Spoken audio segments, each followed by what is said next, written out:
Hello.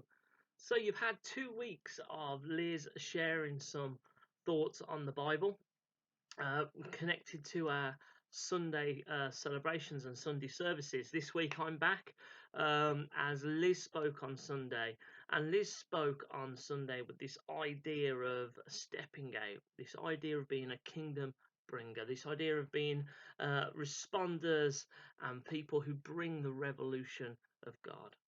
And when I was praying about this, I was led to Isaiah chapter 6.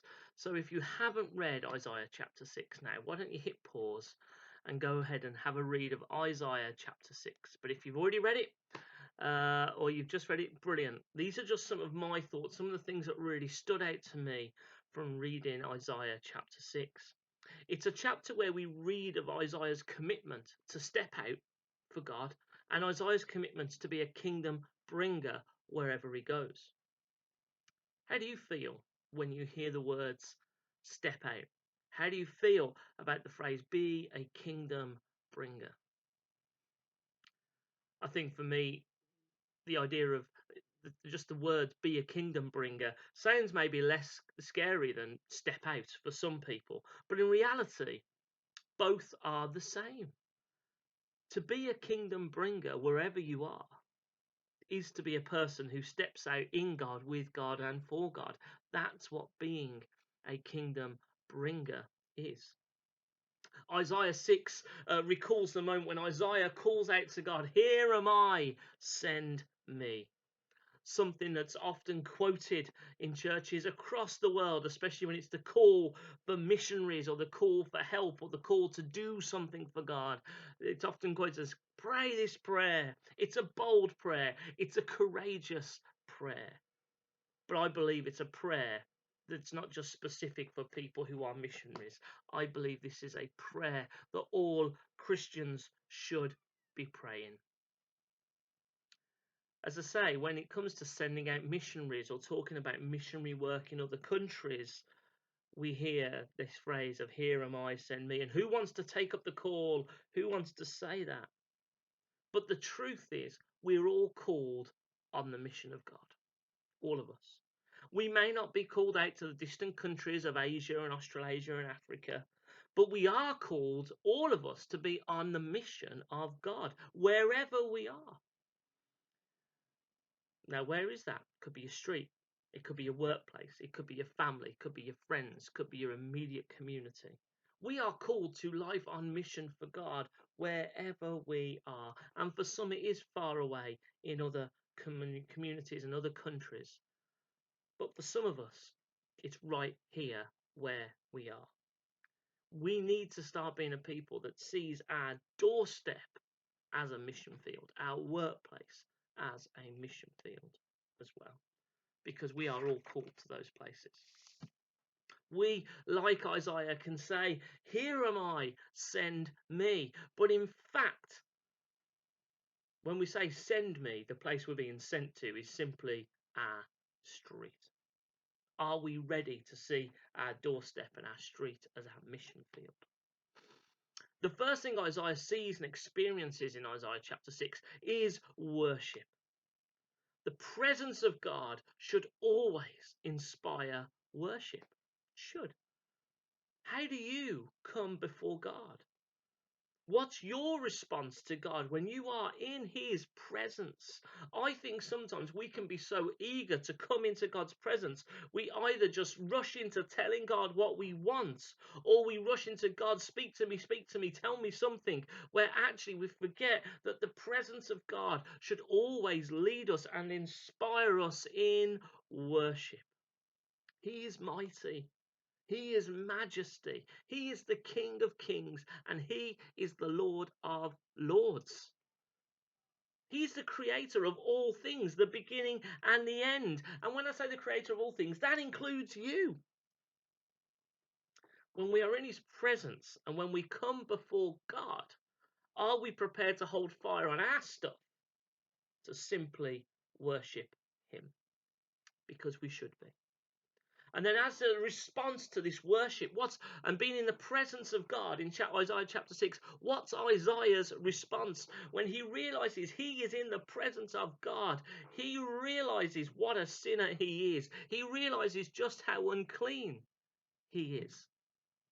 When we are in the presence of God, we're in the presence of perfection. And we should fear, because we are not perfect. We are not perfectly clean. Immediately, Isaiah in Isaiah chapter 6 shows his reverence for God, but incredibly, just as quickly, his uncleanliness is taken away in verse 7, and it can be that way for us. But before that can happen, first we have to realize how unclean we are before we can be forgiven and washed clean. Are we ready for that revelation?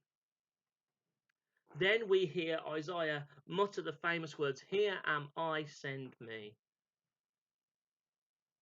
And he says that as a response to God's question of who shall God send with his message? And after this, God explains how many people's hearts are in fact going to be hardened. How many of these people that Isaiah has been sent to won't actually hear the message Isaiah has from God. How many people will turn away and reject this message, but a remnant will hear it and accept it. Being honest, if I was told this, would I have second thoughts about stepping out and bringing the kingdom of God if I knew wherever I stepped out and wherever I was trying to bring the kingdom of God, with God, for God, the majority of people would reject me? Would I still be as eager to say, "Here I am, send me"? Surely, logic says if God's given me a message for everyone, well, everyone should listen, shouldn't they? But this isn't the case for Isaiah here. Isaiah, though, still says, "Here am I, send me." Isaiah still steps out and brings the kingdom of God and the message of God wherever he goes. God called Isaiah for this, and Isaiah responded, but that doesn't guarantee success, that people will respond to God. The fact that we say we're going to step out and bring a kingdom doesn't always mean everyone's going to accept God. God even points out to Isaiah that most people won't respond to God, and in fact, most will have their hearts hardened, but some will. Having this foreknowledge of rejection doesn't stop Isaiah. He steps out and he brings the kingdom wherever he goes. I know Isaiah was sent out at a different time to us and to a different people for God, but this situation is not so different from the situation that we face. The more I step out for God, the more I try and bring his kingdom wherever I am, I do experience and see hard hearts. I do see rejection of the message of God. And sometimes I even see the rejection of me because I've shared that. But I also see some listen, accept, and embrace God as a result. I think sometimes we can think that God asks us to do something, and because God's asked us to do something, it's going to be plain sailing for us. But from everything I've read in the Bible and everything I've experienced in my life shows that this isn't so. Just because we might not experience success every time we step out and attempt to bring the kingdom doesn't mean we shouldn't. Of course, it doesn't mean that. We should always step out and always be a kingdom bringer, but we should do so in the knowledge that we can only do so much. Isaiah had the foreknowledge of the rejection that was to come for many, from many, but he also had the foreknowledge to know that some would listen. And Isaiah still responded to the call of God to step out, and he continued to do that no matter what he faced. We are called to be kingdom bringers. We are called to step out for God. God is asking us right now, whom shall I send to your street? Whom shall I send to your family?